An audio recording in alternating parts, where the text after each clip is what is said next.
Opositor na Venezuela declara que foi ele quem ganhou as eleições. Polêmica aumentou com mais governos duvidando da vitória de Nicolás Maduro e Luiz Inácio Lula da Silva falando em diálogo. Irã prometeu retaliação a Israel enquanto países pedem para moradores abandonarem a região. A ameaça de recessão nos Estados Unidos provocou pânico nos mercados financeiros do mundo inteiro. Preço da refeição completa para o trabalhador fora de casa passou a custar R$ 50 em média. Confirmadas as primeiras 5 mortes causadas pela febre Oropouche no estado de São Paulo. Atletas passam mal, mas o comitê organizador dos Jogos Olímpicos de Paris diz que não dá para dizer que o problema é da poluição do Rio Sena. E o nome da maior medalhista brasileira de todos os tempos está gravado em uma medalha de ouro, Rebeca Andrade. Agora no Jornal das 22.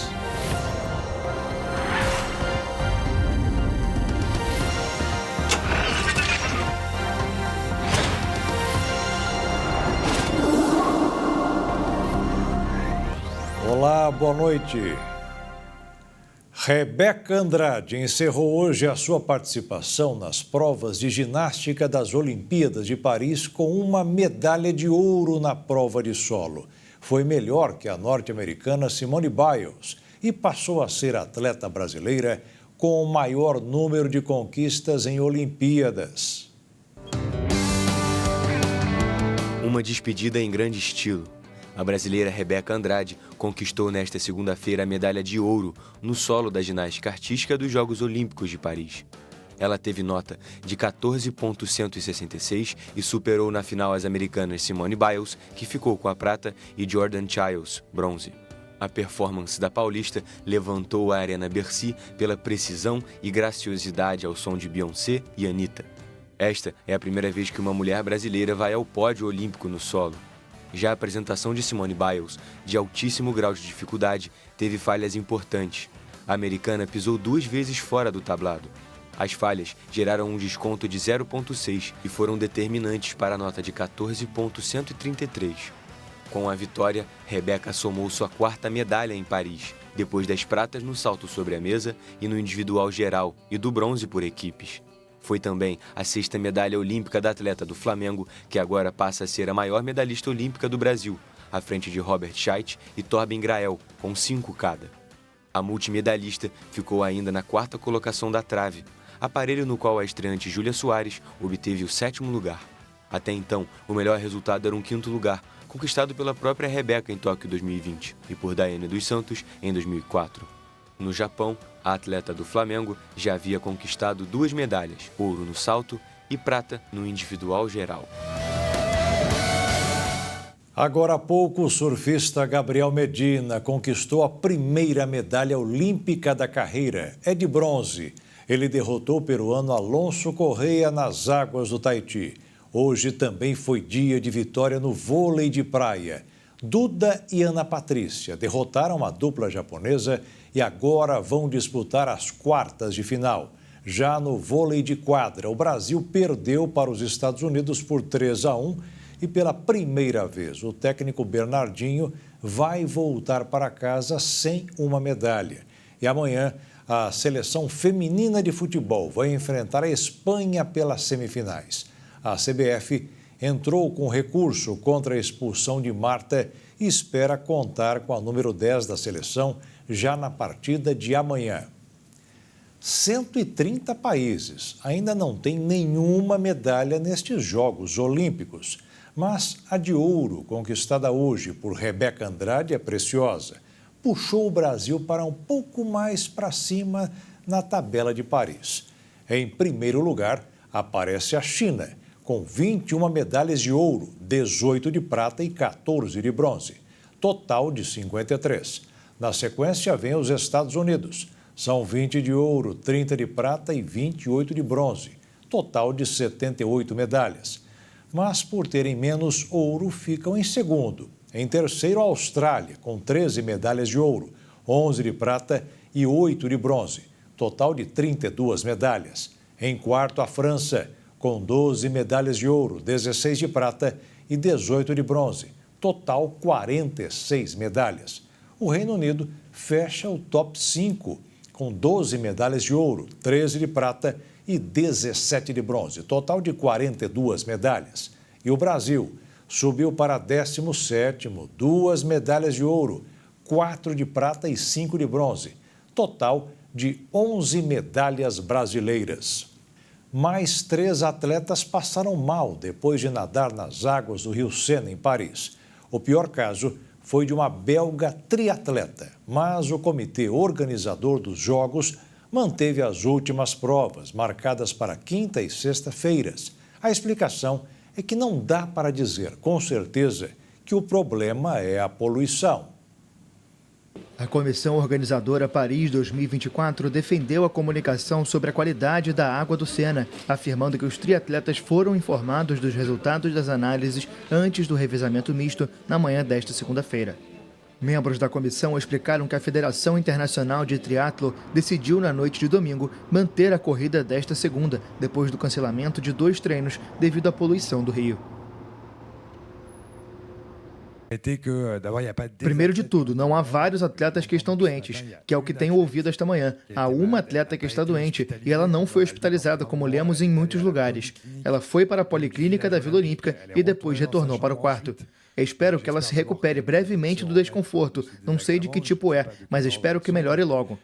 Há vários outros atletas que estão doentes na vila e não nadaram no Sena, mas não estamos falando tanto disso. Precisamos esperar para ter todos os fatos antes de tirar qualquer conclusão.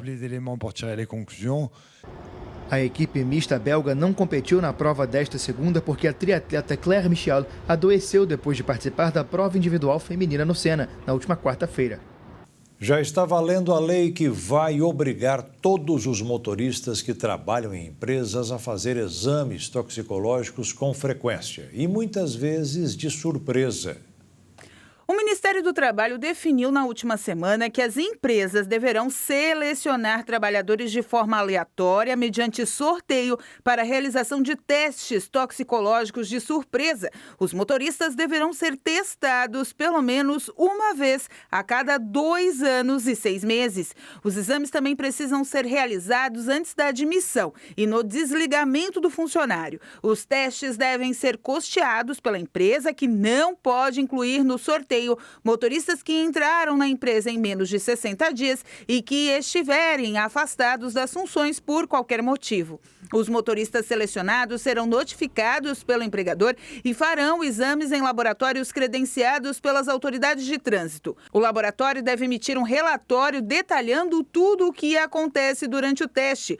Toda a documentação referente aos exames toxicológicos deve ser incluída no e-social para a maior transparência e facilitando a fiscalização por parte dos órgãos trabalhistas. Segundo o regulamento, a norma busca controlar os riscos no ambiente de trabalho devido ao uso de substâncias psicoativas. Em caso de resultados positivos, a empresa deve providenciar uma avaliação clínica do motorista para verificar as possibilidades de dependência química de acordo com as novas determinações do Ministério do Trabalho. O motorista do Porsche amarelo que atropelou e matou um motociclista na semana passada na Avenida Interlagos, em São Paulo, acumulou 487 pontos na carteira de habilitação. Na madrugada do dia 29, após uma briga, o motorista Igor Salceda perseguiu e atropelou o motociclista Pedro Caíque Figueiredo. O incidente resultou na morte de Pedro, de apenas 21 anos, e expôs um histórico de infrações de Igor no trânsito. Além dos pontos na carteira, Igor tem mais de 100 multas e 20 delas por excesso de velocidade. Igor trabalha no bar dos pais e, ao longo dos anos, teve alguns desentendimentos. Ele fazia ameaças constantes de morte e tinha um comportamento agressivo, segundo a ex-sócia dos pais, Beatriz. Ele também fazia comentários racistas e foi até acusado de agredir o irmão de Beatriz. Uma semana antes do caso de Pedro Caíque, Igor Salceda assustou a família de Beatriz na mesma Avenida Interlagos, usando o seu Porsche. Igor foi denunciado pelo Ministério Público por homicídio doloso triplamente qualificado, quando a motivação da morte é considerada fútil e cruel. A prisão em flagrante dele foi convertida em preventiva. A defesa do motorista afirmou que não se manifestará. O Brasil teve um golpe digital a cada 2 minutos em 2023. Um total de 230 mil casos registrados de estelionato por meio eletrônico. E todo cuidado é pouco. Os criminosos estão cada vez mais sofisticados. Especialistas apontam que o estelionato virtual não requer presença física do criminoso na frente da pessoa. Ele pode, inclusive, atingir várias vítimas ao mesmo tempo, utilizando recursos digitais. São golpistas que pedem dinheiro às vítimas, inventam sequestros ou se passam por familiares, pedindo ajuda financeira. Roubo e furto de aparelhos celulares também contribuem para a escalada dos crimes, quando criminosos conseguem acessos a aplicativos e dados bancários. Santa Catarina é o primeiro no ranking de casos de estelionato digital no país, seguido de Minas Gerais, Pará, Distrito Federal e Espírito Santo. São Paulo, Rio de Janeiro, Rio Grande do Norte, Rio Grande do Sul e Ceará não contabilizam os dados. Um adolescente de 13 anos e um entregador de farmácia morreram baleados durante um confronto de criminosos no Rio de Janeiro. O caso aconteceu no Morro dos Macacos, em Vila Isabel, na noite de ontem. Guilherme Souza de Assis festejava seu aniversário quando os bandidos chegaram e atiraram nas pessoas. O menino foi atingido na cabeça e não resistiu. A mãe foi baleada na perna e está internada no Hospital Estadual Getúlio Vargas. O entregador Luiz Gabriel Costa de Jesus, de 20 anos, voltava do trabalho quando foi baleado várias vezes. As vítimas foram socorridas pelos próprios moradores e levadas para o Hospital Federal do Andaraí. Na tarde de hoje, a comunidade fechou o túnel Noel Rosa e algumas ruas em protesto e incendiaram barricadas. Segundo os moradores, os traficantes do Comando Vermelho tentaram invadir a comunidade, que é dominada pelo 3º Comando Puro. A Delegacia de Homicídios da capital seguirá com a investigação do caso. E veja a seguir, a ameaça de recessão nos Estados Unidos provocou pânico nos mercados financeiros do mundo inteiro. E veja também, o preço da refeição completa para o trabalhador fora de casa passou a custar R$ 50 em média.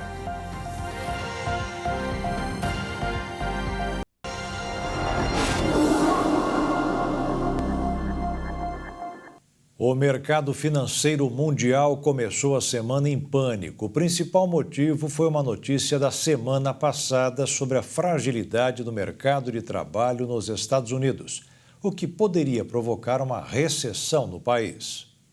A Bolsa de Tóquio fechou nesta segunda-feira em queda de 12,4%, no pior resultado em 37 anos, quando as bolsas globais despencaram e nos Estados Unidos a perda superou 22%. Dia complicado também na Coreia do Sul, onde a Bolsa de Seul precisou acionar o circuit break, quando as negociações são interrompidas em meio a fortes oscilações, mas ainda assim fechou em queda de 8,8%. Bolsas em Taiwan, Índia, Austrália, Hong Kong, Xangai e Londres também caíram. O gatilho para a virada de humor dos investidores foi a divulgação na sexta-feira passada do relatório sobre o mercado de trabalho nos Estados Unidos. A pesquisa foi conhecida após o fechamento das bolsas na Ásia e mostrou uma taxa de desemprego em julho em 4,3%, o maior patamar desde outubro de 2021. O desemprego aumentou, como aumentou acima do esperado no mercado, pelo mercado. A tendência natural é de que você antecipe o corte da taxa de juros de política monetária. Uma vez que se o desemprego aumentou, as pessoas vão comprar menos e você tendo uma redução da demanda, automaticamente você tem sobra de produto e os preços tendem a cair. Um relatório do Goldman Sachs aumentou de 15% para 25% as chances de os Estados Unidos entrarem em recessão. Analistas do JP Morgan são ainda mais pessimistas e veem um risco de 50% da economia americana se tornar recessiva. Além dos sinais mais claros de uma desaceleração, ou uma possível recessão na economia americana, a escalada de tensões no Oriente Médio, com ataques de Israel no Líbano e no Irã, também influencia no nervosismo dos mercados. A recessão é um período de declínio econômico, caracteriza-se por desempenhos ruins nos principais indicadores, como o PIB, Produto Interno Bruto, criação de empregos e renda familiar. Ainda não é possível a gente dizer que a economia americana vai entrar em recessão. É muito pelo contrário, o Banco Central americano pode sim, já na próxima reunião, e há uma defesa pelo mercado que ele faça isso até antes, né? Ou seja, faça uma redução da taxa de juros e libere a economia para crescer mais, né? Dados oficiais de emprego mostraram que os empregadores dos Estados Unidos criaram 114 mil vagas de trabalho em julho, bem abaixo da expectativa de 185 mil, enquanto a taxa de desemprego aumentou. As previsões sobre a geração de emprego para maio e junho foram revisadas para baixo. Grandes empresas americanas como Amazon e Intel também relataram resultados financeiros que foram considerados decepcionantes. Os números levantaram preocupações de que o boom de empregos de longa duração nos Estados Unidos pode estar chegando ao fim. No Brasil, o mercado financeiro não saiu fora do cenário internacional. O dólar subiu mais 0,56% e fechou o dia cotado em R$ 5,74 na venda, a maior cotação em pouco mais de 3 anos. Na Bolsa de Valores, a queda foi de 0,46%. 125.269 pontos foi o fechamento.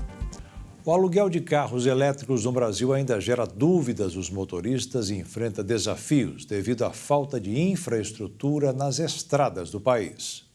Em 2023, havia mais de 8 mil carros eletrificados para alugar no Brasil, o que representa 0,5% da frota total de 1,5 milhão de veículos do setor. Segundo dados da Associação Brasileira das Locadoras de Automóveis, a BLA, um número ainda pequeno. Entre os principais desafios encontrados no setor estão o alto custo, dificuldade para obter peças de reposição e poucos pontos de recarga, além do desconhecimento sobre essa opção de veículo. Apesar das dúvidas, as locadoras e os aplicativos de transporte vêm investindo neste segmento. O preço da locação desse modelo é mais caro que um automóvel movido a combustão.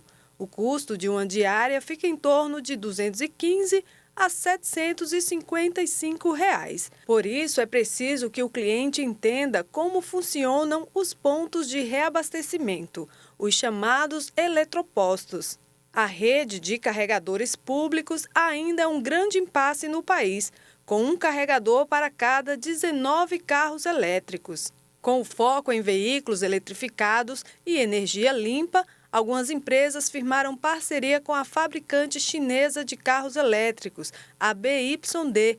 Um levantamento feito pela BLA concluiu que entre 18% e 20% dos veículos alugados são utilizados pelos motoristas de aplicativos e que os usuários poderão solicitar viagens apenas em carros elétricos. Mercados como Europa, Estados Unidos e China vivem um processo de descarbonização que dependerá mais desse tipo de veículo. No Brasil, a tendência é que esses modelos conquistem seu espaço, enquanto os híbridos flex terão maior adesão. Ainda assim, a implantação de infraestrutura de recarga será fundamental em todo o país. Os painéis solares portáteis estão em alta na Alemanha. A invenção toma varandas de apartamentos e se destaca pela praticidade e baixo custo. A invenção foi apresentada em uma feira de sustentabilidade em Berlim, na Alemanha. Um passo importante na transição para uma energia que não gere impactos ambientais. A engenhoca promete facilitar ainda mais a utilização de painéis solares nas casas e por um preço acessível. Pequeno e prático, o painel pode ser instalado com facilidade em uma varanda. Basta conectá-lo a uma tomada para transmitir energia solar para a casa toda. Além disso, é possível recarregar um notebook ou manter uma pequena geladeira funcionando através dele. Até agora, mais de 500 mil desses sistemas já foram instalados no país europeu, que vem se destacando na adesão à energia limpa. Para se ter uma ideia, 10% a mais de capacidade solar foi adicionada à Alemanha desde o final de 2023. A sustentabilidade possui um papel muito importante, não só como fator principal na geração deste tipo de energia, como também em questões sociais, econômicas e ambientais. Sendo assim, além de contribuírem para a diminuição dos impactos ao meio ambiente, as fontes renováveis auxiliam na economia das contas de luz em até 95%. O governo Lula congelou verbas do PED-MEI apenas 3 dias após anunciar a expansão do programa. O projeto serve como incentivo financeiro para os estudantes do ensino médio. A redução de custos foi decretada pelo presidente Luiz Inácio Lula da Silva na semana passada. O Ministério da Educação teve um bloqueio de R$500 milhões que afetou 76% do orçamento do ano no programa. O objetivo é cumprir as regras fiscais deste ano, ou seja, o dinheiro não poderá ser usado até que a situação fiscal seja normalizada dentro dos ministérios. Comer fora de casa está custando em média R$50, motivo mais do que suficiente para o trabalhador dar preferência a levar marmitas para o serviço. Uma pesquisa divulgada recentemente pela Associação Brasileira das Empresas de Benefícios ao Trabalhador revelou que o preço médio da refeição completa em estabelecimentos comerciais pelo Brasil ultrapassou a marca de R$50, o que representa um aumento de quase 11% em relação a 2023. O estudo foi conduzido de março a maio de 2024, avaliando os preços de mais de 4.500 estabelecimentos, entre restaurantes, lanchonetes, padarias, totalizando mais de 5.600 preços coletados em 51 das cidades das 5 regiões brasileiras. Dentre essas, o Sudeste apresentou o maior valor médio por pratos, com um custo de mais de R$ 54,50 por refeição. Entretanto, apesar da maior média de preços ser da região Sudeste, veio do Sul a maior média entre todas as capitais do país. Florianópolis, em Santa Catarina, se destacou com o preço médio ultrapassando os R$60. A pesquisa é realizada há mais de 20 anos e, para dirigentes da instituição, ela serve como um termômetro para os preços das refeições servidas em restaurantes, bares, lanchonetes e padarias. Com a maior concentração populacional do país, a favela da Rocinha, no Rio de Janeiro, tem quase 50 mil pessoas a cada quilômetro quadrado, de acordo com o censo de 2022, divulgado pelo IBGE. A construção começa como casa. Depois de cerca de 1 ano e meio, ganha um andar novo e por aí vai. Com mais de 70 mil habitantes, a comunidade da Rocinha, na zona sul do Rio de Janeiro, tem a maior densidade populacional do país, com 48.300 pessoas. A cada quilômetro quadrado, esse número é 9 vezes maior que a média da cidade carioca, que tem pouco mais de 5 mil moradores na mesma área. E apenas um trecho, que fica localizado no alto da favela, com 1.823 pessoas vivendo em uma área equivalente a um campo de futebol. Pesquisadores explicam que a verticalização é um dos fatores que podem explicar o crescimento no número de habitantes em uma área pequena. O fenômeno também é visto na cidade.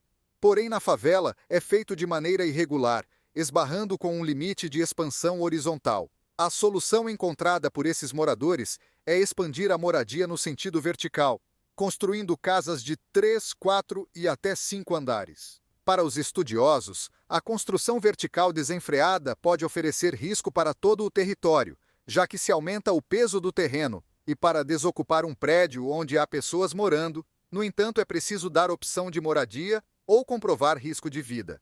Em maio, a Secretaria Municipal de Ordem Pública do Rio e a Polícia Militar fizeram a demolição de 2 prédios irregulares que já estavam com a estrutura levantada, na Rocinha, que estavam sendo erguidas sem licença, em área de encosta imprópria para ocupação.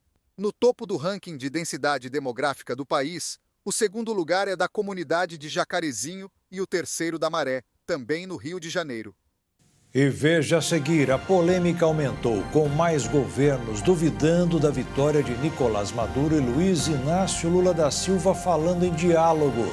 E o Irã prometeu retaliação a Israel, enquanto países pedem para moradores abandonarem a região.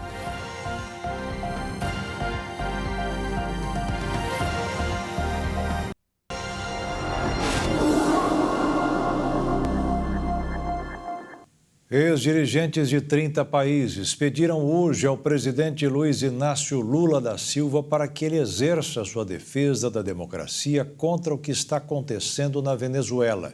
Mas Lula, que iniciou uma viagem ao Chile, preferiu voltar a pregar o diálogo e dar maior atenção a acordos comerciais. Lula foi recebido pelo presidente do Chile, Gabriel Boric, com honras de chefe de Estado no Palácio de La Moneda, sede do governo chileno. Antes, o petista então visitou a Praça da Cidadania, onde depositou flores junto ao monumento ao libertador Bernardo O'Higgins. Durante então uma conversa restrita, os dois trataram de assuntos ali de interesse de ambos os países, mas também, claro, discutiram sobre a crise política na Venezuela, apesar do Itamaraty negar isso, viu? Boric foi enfático ao dizer, que não reconhecerá a vitória do líder chavista sem que os resultados possam ser verificados, inclusive por observadores internacionais. Disse, então, que era difícil de acreditar no resultado. O embaixador chileno, inclusive na Venezuela, Arevalo Mendes, foi expulso em 29 de julho por causa ali dos questionamentos de Boric. Lula, por outro lado, então, minimizou a situação e disse em 30 de julho que não há nada de grave ou de anormal no processo eleitoral do país vizinho. O petista afirmou que cabe, então, à justiça decidir sobre o resultado e criticou a imprensa por tratar o caso como se fosse a Terceira Guerra Mundial. Embora faça então cobranças à diplomacia brasileira, adotou um tom de neutralidade para se colocar como mediador ali do diálogo entre Maduro e a oposição. O presidente brasileiro, inclusive, tem sido muito cobrado pela comunidade internacional para que possa endurecer a cobrança sobre Nicolás Maduro. Hoje, inclusive, uma prova disso, em uma carta enviada a Lula, 30 ex-chefes de Estado e governo da Espanha e de países da América Latina pediram que Lula assegure o compromisso com a democracia na Venezuela. O documento é assinado por integrantes ali do Grupo Ideia, fórum composto por esses 37 ex-líderes mundiais. Entre os firmantes estão os ex-presidentes Maurício Macri, da Argentina, Álvaro Uribe, Ivan Duque, Vicente Fox, do México, Guilherme Lasso, do Equador e Carlos Mesa, da Bolívia. O ex-presidente Fernando Henrique também faz parte ali do fórum, integra o fórum, mas não assina a carta enviada a Lula, FHC. Na semana passada, então, o Grupo Ideia já havia pedido a Lula, em outra carta enviada ao presidente, que reconhecesse a vitória do candidato oposicionista Edmundo Gonzalez. Mas, no entanto, ainda não há um posicionamento claro do governo brasileiro. O Itamaraty nega, então, que nesta visita ali de Lula ao Chile, ele tenha conversado com o presidente do país sobre a crise na Venezuela, mas acontece que, diante, então, dos olhares internacionais voltados justamente para o Brasil e para Brasília, melhor dizendo, não há como, então, fugir deste assunto, apesar do petista não querer muito tocar nele. O desconforto e imbróglio no caso da Venezuela aumentam os protestos contra o governo chavista nas ruas de Caracas. Com toda essa turbulência, a União Europeia afirma que a vitória eleitoral de Nicolás Maduro não pode ser reconhecida.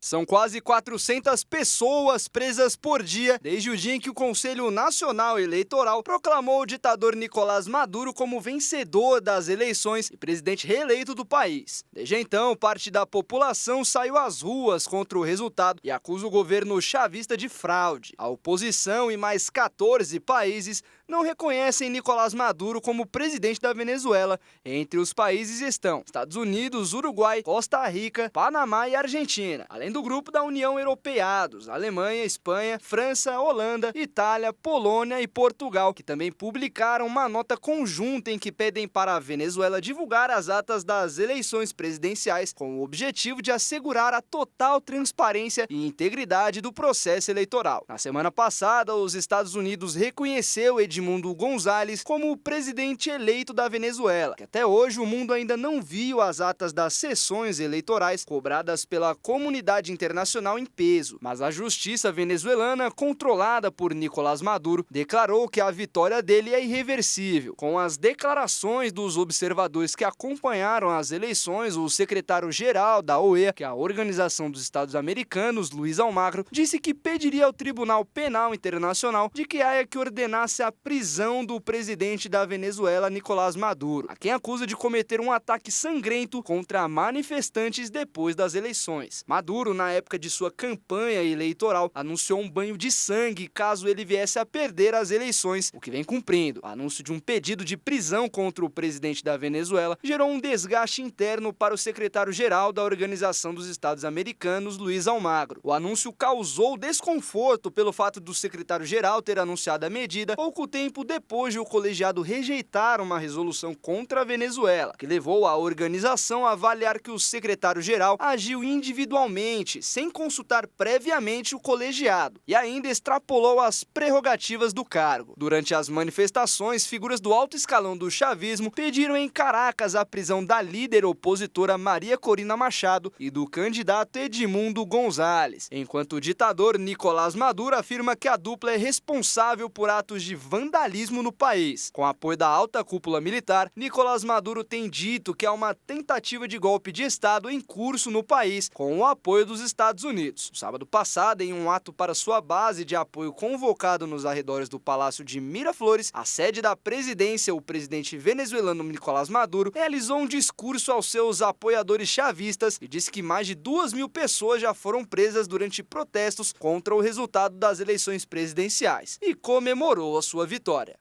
Hoje, Edmundo González, opositor a Nicolás Maduro, proclamou-se o novo presidente da Venezuela. A oposição, liderada por González e por Maria Corina Machado, contesta o resultado da eleição desde o dia da votação, que aconteceu no dia 28 de julho. A autoproclamação ocorre após alguns países do mundo, liderados pelos Estados Unidos, considerarem Edmundo González vencedor da eleição. Porém, a autoproclamação de González tem caráter simbólico, porque o Conselho Nacional Eleitoral venezuelano é quem tem o poder legal de proclamar um novo presidente. Um ataque aéreo israelense atingiu 2 escolas na cidade de Gaza no domingo, matando pelo menos 30 pessoas. É o que disseram autoridades palestinas, enquanto o exército israelense disse ter atingido um complexo militar do Hamas dentro das escolas. Um ataque aéreo israelense atingiu um acampamento de tendas dentro de um hospital na região central da faixa de Gaza. Autoridades de saúde de Gaza disseram que pelo menos 44 palestinos foram mortos no domingo, um dia após uma rodada de conversas no Cairo ter terminado sem resultado. Os moradores corriam para carregar os feridos, incluindo crianças, e os colocavam em veículos de ambulância que os levaram para pelo menos 2 hospitais próximos. O Serviço de Emergência Civil de Gaza disse que dezenas ficaram feridos além das vítimas nas escolas de Hassan Salama e Al-Nasser, que abrigavam famílias palestinas deslocadas. O exército israelense disse que atingiu combatentes dentro de uma base do Hamas dentro das escolas e que havia tomado medidas para reduzir o risco para os civis no local. De acordo com o escritório de mídia do governo do Hamas, no sábado, um outro ataque israelense deixou 15 mortos em uma escola no bairro de Sheikh Radwan, na cidade de Gaza. O exército israelense disse que a escola estava sendo usada como centro de comando do Hamas, que negou as acusações. Israel devolveu os corpos de mais de 80 palestinos mortos em sua ofensiva militar na faixa de Gaza, enquanto os ataques aéreos israelenses mataram pelo menos mais 18 pessoas nesta segunda-feira. Yamen Abu Suleiman, diretor do Serviço de Emergência Civil Palestino em Khan Younis, no sul de Gaza, disse que não está claro se os corpos foram desenterrados de cemitérios pelo exército durante a ofensiva terrestre ou se eram detidos que foram torturados e mortos.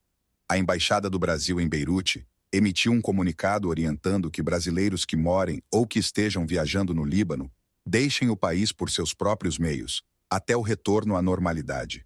Diante do temor de uma escalada regional no Oriente Médio, vários países pediram nos últimos dias que seus cidadãos saiam imediatamente do país. num contexto em que o Irã e os seus aliados no país preparam uma resposta aos assassinatos de líderes do Hamas e do Hezbollah atribuídos ou reivindicados por Israel. A tensa situação na região aumentou ainda mais na madrugada deste domingo, com o grupo Dzita libanês, apoiado por Teherã, lançando dezenas de foguetes Katyusha, em grande parte interceptados pelo Domo de Ferro, contra a vila de Beit Hillel, no extremo norte israelense, mas sem deixar feridos. Como resposta, o exército de Israel atacou o local de onde os foguetes foram lançados. A primeira-ministra de Bangladesh renunciou e fugiu do país. Os militares anunciaram um governo provisório no país que enfrenta uma onda de protestos. A primeira-ministra de Bangladesh, Sheikh Hasina, fugiu do país que governou por 15 anos. Os militares anunciaram um governo provisório após mais de um mês de protestos antigovernamentais, que deixaram quase 100 mortos só no domingo. Hasina, de 76 anos, conhecida como Dama de Ferro, tentou sufocar as manifestações massivas que sacudiam o país desde o começo de julho, mas se viu obrigada a fugir após uma jornada de distúrbios violentos. Pouco depois, centenas de manifestantes invadiram a residência oficial na capital Dhaka. Os protestos começaram em julho, depois da reintrodução de um sistema de cotas que reservava mais da metade dos empregos públicos a determinados grupos. Pelo menos 300 pessoas morreram desde o começo das mobilizações em 1º de julho. A contagem foi feita pela AFP com base em informações da polícia, de autoridades e de fontes médicas. Os consumidores estão acostumados a ouvir pesquisas sobre o perigo dos alimentos ultraprocessados para a saúde, mas agora os pesquisadores parecem chegar a uma conclusão. Eles mesmos não têm certeza sobre até que ponto dá para dar uma palavra definitiva sobre o assunto. Os alimentos ultraprocessados, caracterizados por serem industrializados e ricos em aditivos químicos, estão cada vez mais presentes na dieta dos brasileiros, rápidos, práticos e muitas vezes econômicos. Esses produtos, no entanto, podem representar uma ameaça significativa à saúde. Esses tipos de produtos, como refrigerantes, biscoitos recheados, salgadinhos de pacote, comidas congeladas e uma infinidade de itens prontos para consumo, passam por múltiplos processos industriais para ter longa duração e sabor intenso. Apesar das pesquisas apontarem que aproximadamente metade das calorias consumidas pela população brasileira provém de ultraprocessados, que esses alimentos não fazem bem à saúde quando consumidos em grandes quantidades, especialistas não conseguem concordar sobre como exatamente eles afetam o corpo das pessoas. Isso porque, embora pesquisas mostrem que muitos problemas de saúde generalizados, incluindo câncer, doenças cardíacas, obesidade e depressão, estão relacionados aos ultraprocessados e ainda não há provas de que sejam causados por eles, e sim de que eles são agravantes. Para pesquisadores, o tipo de estudo necessário para provar definitivamente que este tipo de alimento causa problemas sérios de saúde seria extremamente complexo, pois é necessário comparar um grande número de pessoas em duas dietas opostas, mas mantendo o mesmo estilo de vida, já que pessoas que consomem menos ultraprocessados podem ter outros hábitos mais saudáveis, como realizar mais exercícios físicos e dormir mais. De qualquer forma, médicos e nutricionistas recomendam uma alimentação mais natural possível e a prática de exercícios para evitar o surgimento de doenças cardíacas e câncer. Além disso, é indicado conferir o rótulo dos alimentos, que sinalizam níveis de açúcar, gordura e sal na hora de fazer as compras. E veja a seguir confirmadas as primeiras 5 mortes causadas pela febre Oropouche no estado de São Paulo. E morre Caçulinha, um músico, maestro e compositor de várias gerações.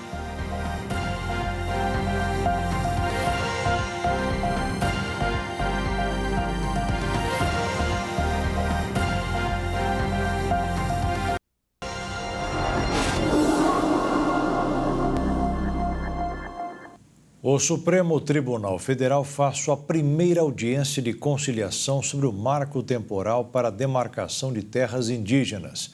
A audiência foi convocada pelo ministro Gilmar Mendes, relator das ações movidas pelos partidos PL, PP e Republicanos.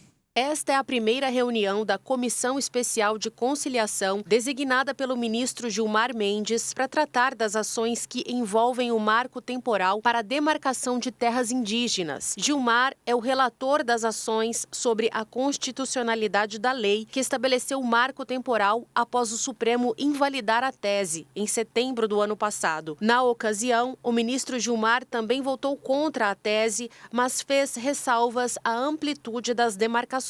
Ele disse que não falta terra aos indígenas, mas carece de apoio e estrutura básica. Além disso, ele é visto como um ministro alinhado às pautas do setor do agro na corte. A decisão do ministro tem sido questionada por representantes dos povos indígenas, que pedem a suspensão cautelar da lei e a redistribuição das ações para o ministro Edson Fachin. Eles dizem que Gilmar não apreciou seus pedidos, nem os levou para o plenário da corte. Fachin é o relator do processo original e já reiterou em manifestação pública que não vê dúvidas de que a tese é inconstitucional. Em abril, o ministro Gilmar Mendes determinou a suspensão de todos os processos judiciais que discutam sobre a questão. Na decisão, ele reconheceu aparente conflito entre possíveis interpretações da Lei 14.701/2023. No julgamento do recurso extraordinário, este conflito de interpretações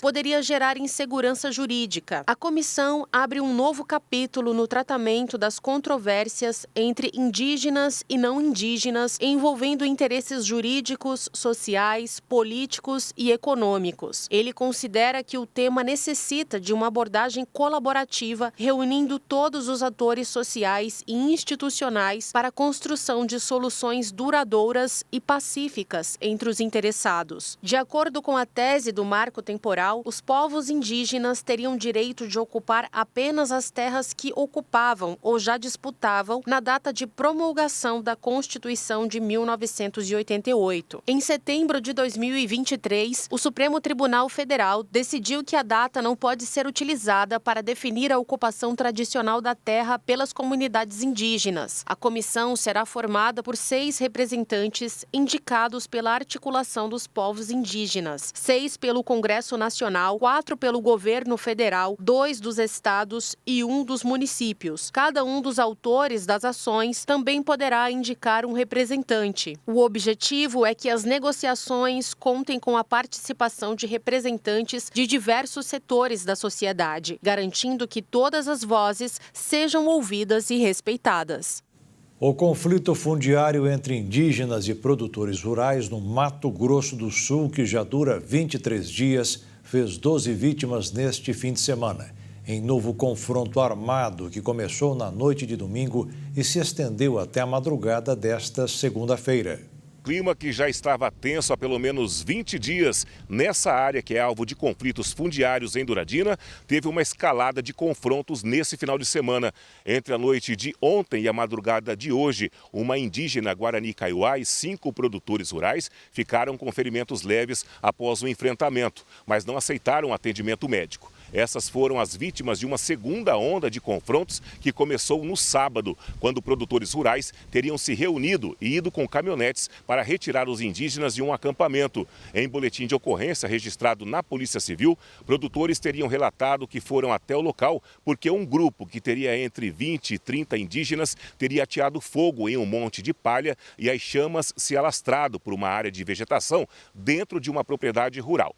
Já o Ministério Público Federal ouviu os fazendeiros que as comunidades teriam avançado para além daquela área em disputa previamente acordada.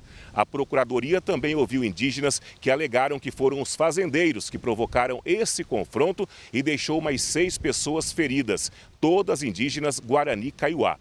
Uma ficou em estado grave e permanece internada no Hospital da Vida, em Dourados, para passar por uma avaliação neurológica. E outra foi atingida por uma arma de fogo. Além de ouvir os envolvidos e ir até o local para análise pericial da área, o Ministério Público vai instaurar um inquérito policial para investigar o caso, já que os relatos do que aconteceu são conflitantes. Equipes da Força Nacional de Segurança e do Batalhão de Choque da Polícia Militar estão no local e a situação é considerada controlada no momento. A área em disputa é chamada pelos indígenas de Panambi Lagoa Bonita. Eles reivindicam a terra como território tradicional Guarani-Kaiowá, alegando que são donos ancestrais. Já os produtores rurais dizem que são os proprietários legais com titulação das áreas. Ao todo, são 12 mil hectares que chegaram a ser reconhecidos em 2011 pela União, em estudos para demarcação de terras. Mas uma série de ações na Justiça paralisaram o andamento do processo que definiria para quem as áreas seriam entregues de forma definitiva.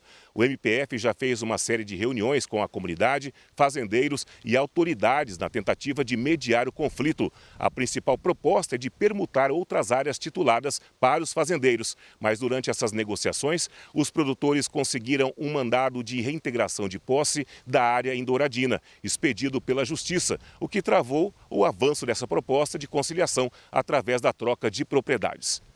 A Secretaria de Estado da Saúde de São Paulo confirmou nesta segunda-feira que já são 5 o número total de casos de febre oropouche no estado. Os registros são da região do Vale do Ribeira.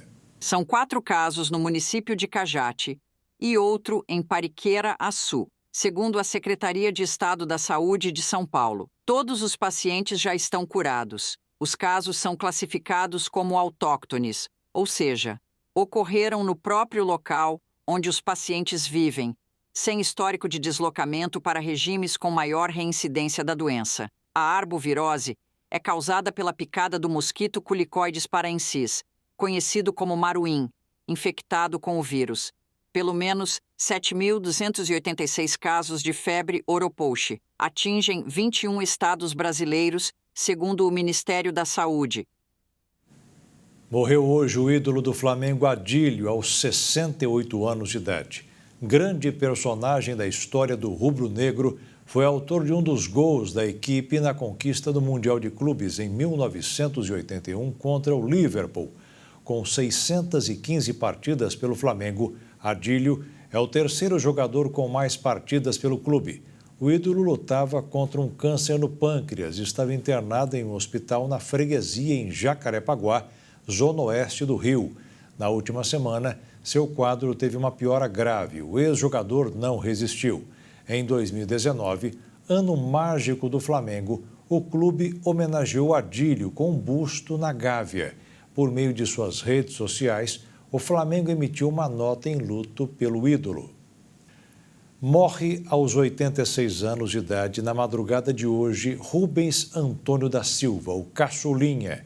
O artista fez história ao trabalhar com grandes nomes da MPB e conquistou o público em programas de variedades na televisão.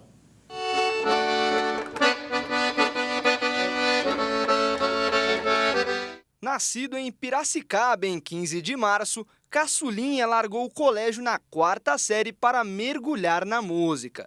Ao longo da sua trajetória profissional, ele tocou com Elis Regina, Jair Rodrigues, Luiz Gonzaga, Roberto Carlos, Erasmo Carlos, João Gilberto, Simonal, Dominguinhos, Chico Buarque, Caetano Veloso, Gal Costa, Maria Bethânia, Milton Nascimento e entre outros.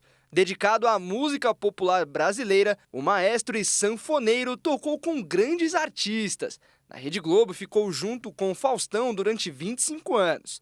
Em 2015 foi para a TV Gazeta e integrou Todo o Seu, apresentado por Rony Von até 2019. Caçulinha estava internado no Hospital Santa Maggiore, em São Paulo, há 10 dias, depois de sofrer um infarto. Aos 86 anos de idade, ele morreu na madrugada desta segunda-feira. Na rede social foi publicado: é com profunda tristeza que comunicamos que Caçulinha, o grande músico, o irmão inseparável e o titio mais amado, nos deixou hoje aos 86 anos, durante a madrugada. Uma vida de dedicação à música popular brasileira. O maestro com ouvido absoluto, que tocou com os grandes artistas, gravou mais de 30 discos e divertiu muita gente por 60 anos na televisão. Deixa um legado imenso de amor à arte. E o Jornal das 22 termina aqui. Uma boa noite para você e fique na paz. Tchau.